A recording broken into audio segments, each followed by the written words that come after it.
Um, Brilliant. The reason why we did this call and why I wanted to speak with everybody was because we're now coming close to a time where we are going to start, we're now beginning to look at how to launch the online platform.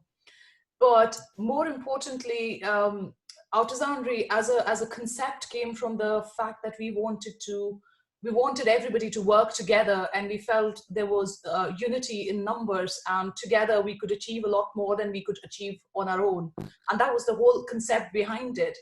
And funnily enough, it turned out to be Pinterest which brought all of us together, because our marketing research sort of showed that Pinterest was one of the platforms we should really look at, because customers seem to be using Pinterest to buy more often than not than they've done in the past. So it is Facebook and Pinterest. So we started doing a little bit more research to try and understand how we could do it. So none of us here are experts on it, but because it is slightly or quite a new concept, not Pinterest itself, but using Pinterest to sell, I think we all need to work together to be able to create an impact through it, because there is nothing that Artisanry can do it on its own. If we were all to work together, help each other, like each other's work, or promote each other's work, we can do a lot more than just ourselves. So that is why I thought, it's a good opportunity to be able to say hello and sort of say what I wanted to, my 2 penny worth. So at the end of this, I think one of the questions that I've been asked on numerous occasions through Pinterest is Pinterest safe? And Candice will take that later. It's only as safe as any other social media platform. But I'm going to hand you over to Candice. She'll have a 15-minute talk on what Pinterest is, what are the 5 things that you should look at, and why we think that Pinterest is useful and we should definitely experiment with it. 3 months later, we all might be together and we may say, okay, it was useless experiment, waste of time, and we move on, because that's how marketing works. Some things work and some things don't work. And the only way we will find out is by that experiment. So over to you, Candice. I'll do the screen share for you. And once it's up, then Em's actually going to start us off. Hang on, I can't, I can do the screen share. I was thinking, gosh. Right.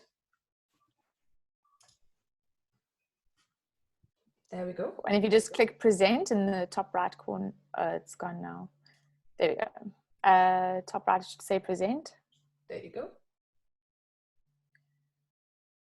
Cool. And then we'll just tell you when to click next. All right. Sounds good. Awesome. Ems, do you want to take us away? Yes. So I think we'll just start off this chat by introducing ourselves. As you can see, that's Candy. I don't know if she's to my right or to my left. And I am Emily. And we, like Padma said, we assist her with the Artisanry marketing. And we do this in a number of ways. Candy led a virtual coffee a few weeks ago about social media in general, and one of the ways which a big focus of ours is on Pinterest. And so today we are just going to be doing a quick overview, pretty much the basics, what we've called Pinterest 101, so that everybody can get a better understanding about Pinterest, and also hopefully get a few tips and tricks on how to build their online profile. So if you can go to the next slide, please. So Pinterest is a social media platform. It is the 3rd largest social media platform following Facebook and Instagram. So it does deserve to be noticed and to pique your interest, because that says quite a lot about it. And it is getting increasingly popular. It's also a money-making platform, much like Facebook has Marketplace and Instagram, you can sell products online. So Pinterest can generate an income too. Another important reason to draw your focus and make you take note of it, because it does have great benefits. Pinterest is similar, although not the same as, but similar to Instagram in that it is very visual. So this means that it is perfect for creatives, specifically you guys, artists, as well as interior designers, bloggers who are very visual focused and based. And it is a great way to see things if you've been on Pinterest before, you'll be able to see that there's boards and images, and it can keep you busy for hours. So as you can see there, I've just thrown in a little stat that in 2019, their Pinterest users increased up to 335 million users, which is huge. Again, another reason to take note of it and pique your interest. And then I left a link to check out Artisanry's Pinterest boards. As you can see, there's an image on the right there with how we've been using it, how we have over 11,000 viewers a month, and that just in terms of traffic is quite a large number, and this grows steadily, especially for us and therefore for you guys, especially if we take into consideration what Pavna said with interlinking and sharing each other's pins. This traffic for us becomes your traffic too. So, next slide, please. So I'm not quite sure how familiar everybody is. Other way. There we go. Next one. There we go. So I'm not sure how familiar everybody is with Pinterest. I hope I'm not patronizing anybody that has already got a budding profile. But basically what Pinterest is, as Em said, is it's a web-based pin board. It drives traffic to your website. So that's how it can be massive value to you. Not only does it showcase your work in many ways, but you also can add URLs to it, and your pictures can drive, and your descriptions for your pictures can drive people to your website or to your online portfolio or whatever it is that you're trying to advertise and or maybe even sell. And in many ways, Pinterest is also viewed as a search engine in this way, more so than other social media platforms are. It's actually where people go to look for information. So that's how it differs from Instagram in a big way. It's not just visual, it's also informational, and its core focus is to drive traffic to your website, as well as being used for visual inspiration. You'll find that a lot of people that are planning their weddings will have a whole board dedicated to wedding dresses that they've found, or if they're redesigning their home, they'll have a whole board for furniture. So Pinterest's purpose is twofold in this way. It drives traffic to your website as someone who has a profile, and it also can be used for visual inspiration. So as much as your art could be giving inspiration to other people, you can also be getting inspiration from people that are in your industry as well. So there's different things that people do on the platform. You can post pins. So this is when you take your content and you share it onto your profile, and this, you add a title, you add an image, you can add a little description, and you can add a link to, if people click on the image, where's it going to go? So a good idea, if you're advertising a certain painting, would be to put the title of the painting, a description of the painting, and a link to your sales page on your website. You can also save pins to a board. So you can create boards. You can create a board for, let's just say you are a potter. You can create a board for raw clay molds. And you can, every time you see something that inspires that, you can pin it for future ideas, and it's almost like a collection or a gallery that you can constantly refer back to. You can also repin somebody else's post, and this is one of the ways that you can engage with other people on the platform. As I've mentioned, you can create boards, which is a cluster of similar content, and you can also promote pins. So much like you can do on other social media platforms, you can also advertise on Pinterest as well. So if you go to the next slide, please. That's just basically showing you back one. That's just showing you how you post a single one. You can drag and drop your image. Sorry, back.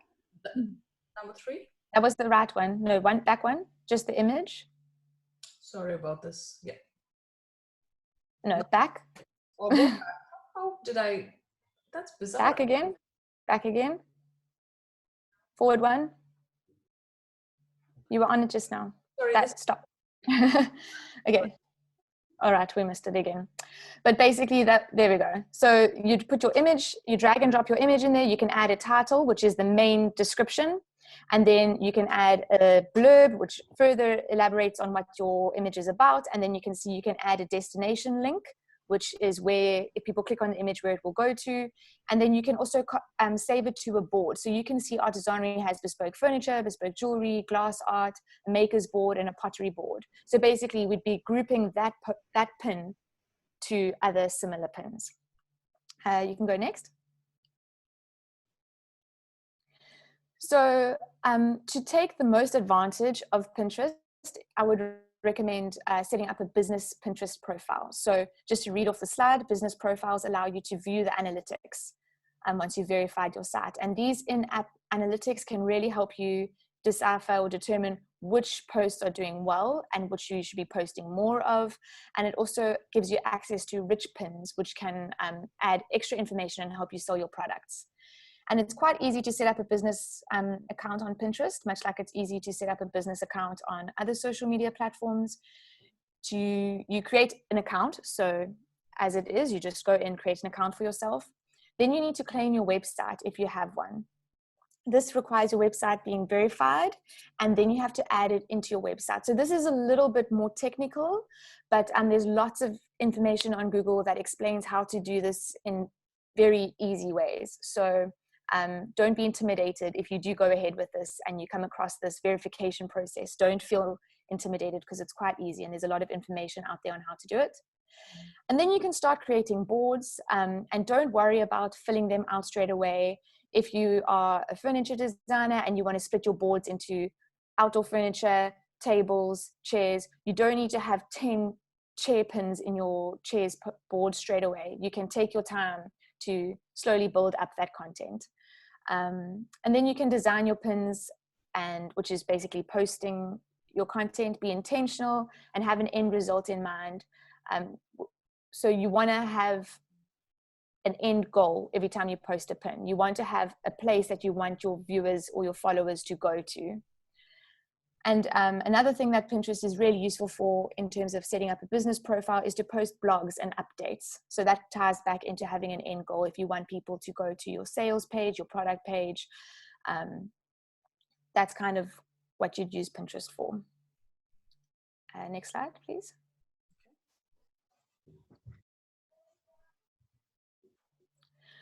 So that's a very basic overview on what you can do with Pinterest. And a lot of people ask questions like, how can I grow my following and all of that. And it's quite different to Instagram, as I've already mentioned. It's a lot about working like a search engine rather than a networking platform. So you want to include a call to action, whether it's in your title. So you can say, buy limited edition vases, for example. That can be in your title. You can have a graphic that has got a big blurb on it saying limited stock, for example, in the actual image. Or you can be more, encourage people to buy in your description. So you want to include a call to action, which goes back to you want to have a purpose for pinning your post. You also want to include a link. As I've mentioned, Pinterest gives you the opportunity to literally, if people click on the image, it takes them to a web page. So this is how you tie it into driving traffic to your website. And you want to make your images as appealing and as click-worthy as possible. Going back to it being a search engine, you want to take advantage of keywords. Think about how people would be searching for things on Pinterest. People often type in on Pinterest wedding dresses or brown leather furniture, for example, and make sure that think about how people would be searching for your product and include those words in your descriptions and in your titles. Another way to encourage engagement is to collaborate with group boards, which goes back to what Pavna was talking about. Chat to people that are similar industries as you, follow them, they'll follow you back, create a collaborative board. There's instructions on how to do this. Also, just a quick Google away. As Em said, it's a rising platform, so there's quite a bit of information out there about it. So that's another way to improve engagement.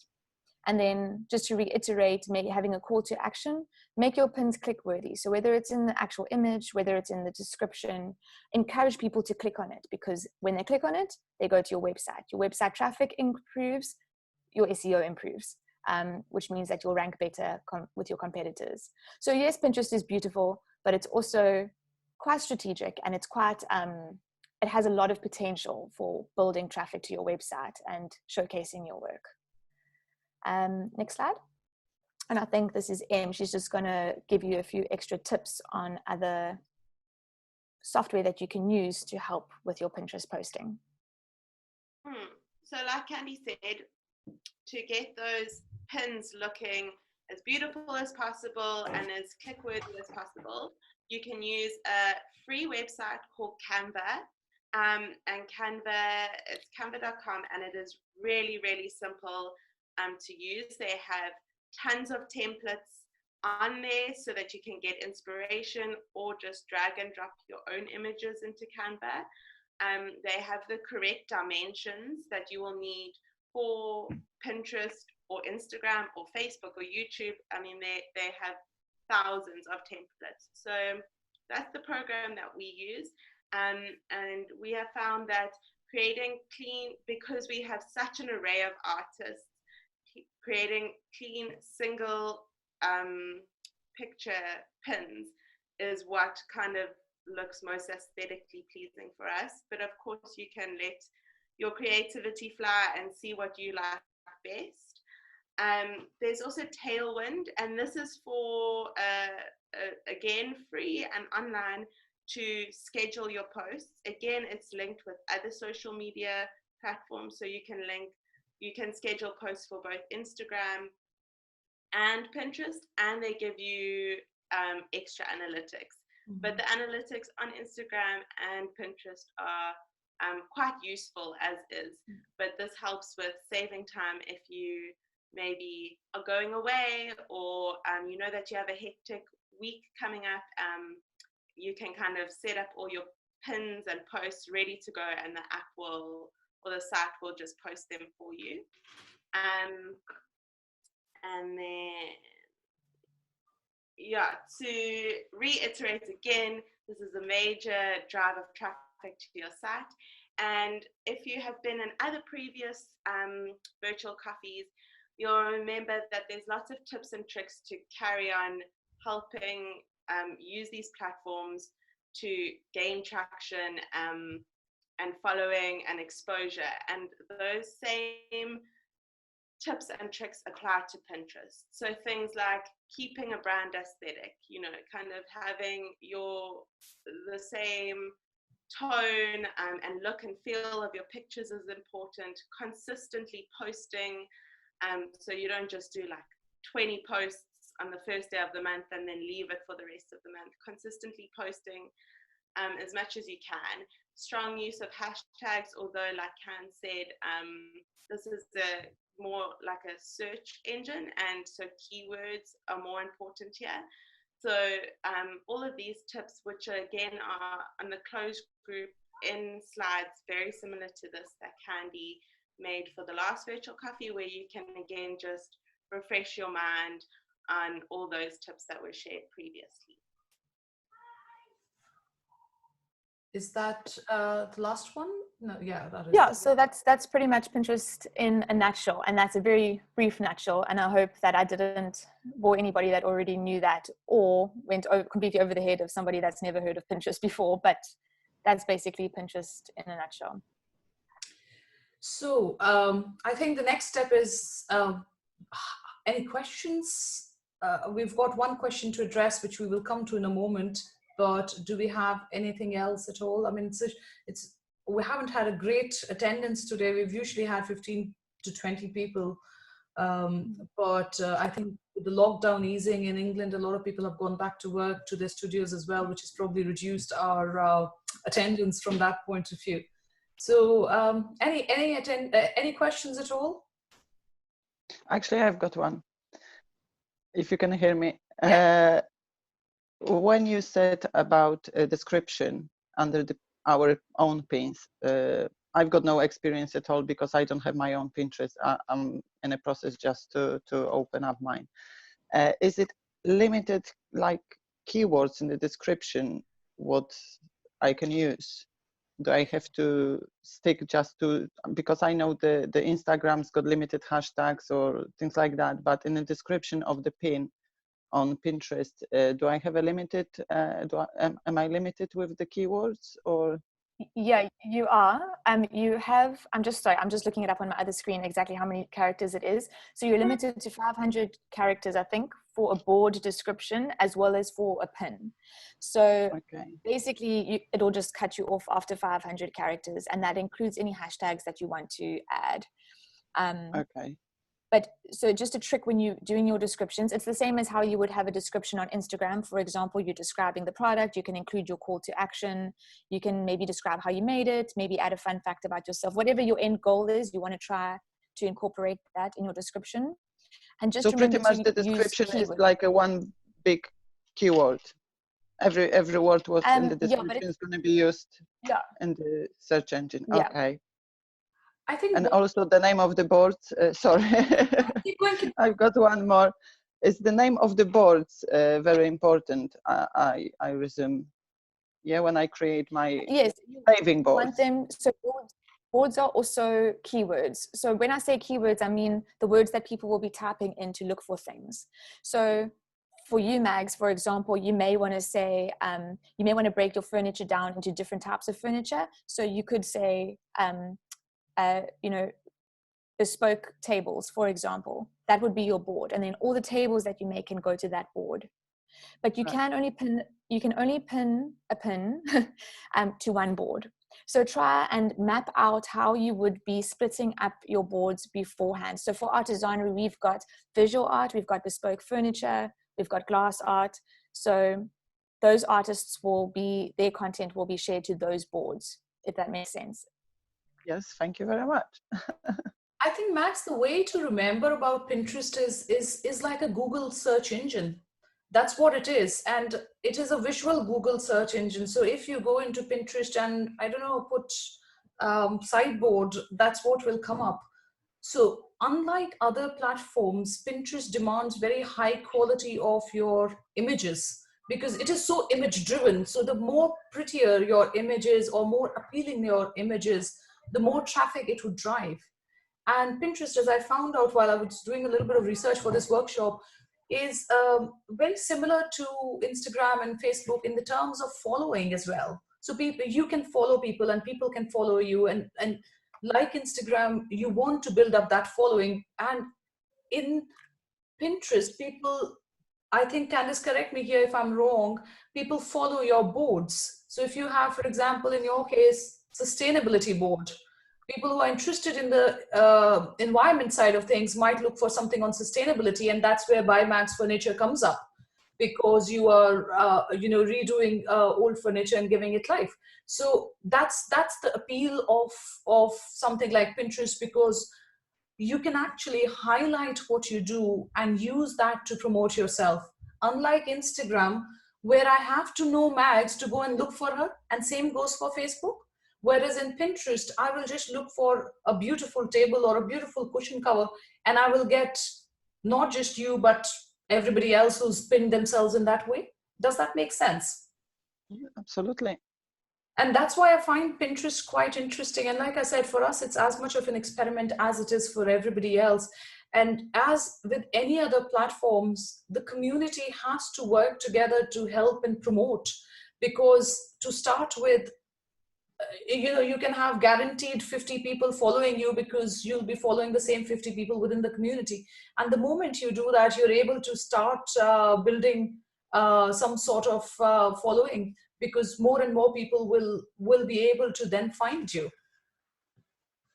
I think we're quite short on time. Candice, do you want to take the main question now, which is the one that we've been asked a few times now? Yeah. So just the main question basically is, what are the concerns with plagiarism for Pinterest? And this is something that Pavna asked me, and it's not the first time I've heard this question.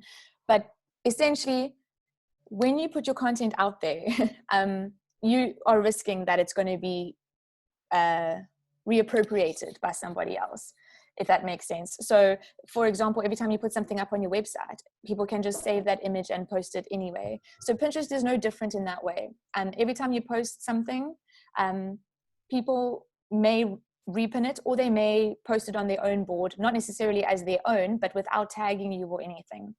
And that's just kind of one of the risks, I say risks, but comes with sharing content. And the benefit of the benefit of that is that you actually are getting exposure for your art or your craft or your work, which is good on one hand. But if you are very nervous about it, you can always add a watermark to your image. If you look at the Artisanry posts, we've got a little logo in the corner, which makes it a little bit more difficult for people to repurpose that content. But as far as plagiarism goes, your concerns for plagiarism on Pinterest shouldn't be any bigger or smaller than your concerns for plagiarism on Instagram, Facebook, your website, or anywhere really that you share your content. Yeah, just to add further on it, I've seen my daughter do this. You know, she goes onto Pinterest a lot and she just picks up stuff that she likes and draws and paints and, you know, just small stuff. So I think from what I've been able to read on the internet, just to try and figure it out, it seems that a lot of amateurs go onto Pinterest for inspiration and reuse a lot of it. But if I was a professional, I would be very specific as to where I get my inspiration from. I don't just want to get it from anywhere. Then I want to go and find something very specific where Pinterest may or may not be the best source for it. Because if I'm, for example, a potter, Randy, in your shoes, I might want to go to a very famous potter and copy. If I have to copy something, I might as well copy from the best. Then I will look for their work specifically. Why would I go and randomly search, maybe for inspiration? But that, as Candice said, is as dangerous or as not dangerous as it may be. So yes, every time we post something, we have that risk. And I think we've seen with Artisanry's content, it gets shared constantly and we're not tagged. So half the time we don't even know where it is shared. So, you know, it's great. It's free publicity. Can't say no to it. But as an artist, I think you guys would have all had the same problem of getting plagiarized at one point or the other, and it will continue to happen, I suppose. If you have that concern, really a huge concern, then perhaps best not to use Pinterest. But I would really encourage everybody to try it once, at least try it for a quarter and see how it goes and does it make a change. I mean, from our point of view, we had 8,000 viewers about a month ago, 3 weeks ago, Candice. And the great thing about that, is that we only have 5 followers because we haven't been investing in collaborating and stuff. We've literally just been trying to expose. So with the 5 followers in the past month, we've had nearly 12,000 views. So that's the kind of proportion that we're talking about. That's kind of exposure that you can get. That's why you want to make your images click-worthy, information forward, and your titles very direct. So yeah, brilliant. I think we're a minute over time. So if there are no last questions, thank you very much for attending. We have another coffee in 2 weeks' time, and very specifically focused on mental health. We have a life coach who's coming and has agreed to donate some time for us. So it'll be brilliant if you guys want to come back. And I think the next coffee after that, Candice, we're doing is to show you how to use some of these free tools. So the first one we're trying to, which we will bring back to you, is Canva, how to use Canva more effectively. So if you're not particularly certain about it, feel free to join. So we've got a couple of them planned. So that will take us for a month now. So we've now changed our coffees every 2 weeks instead of every week. With the lockdown easing up, people don't have the time. But anyway, it's 2 minutes over. Thank you very much for your time. And it was really brilliant. Lovely seeing everybody. Cheers. Thank you. Bye. Bye. Bye. Bye.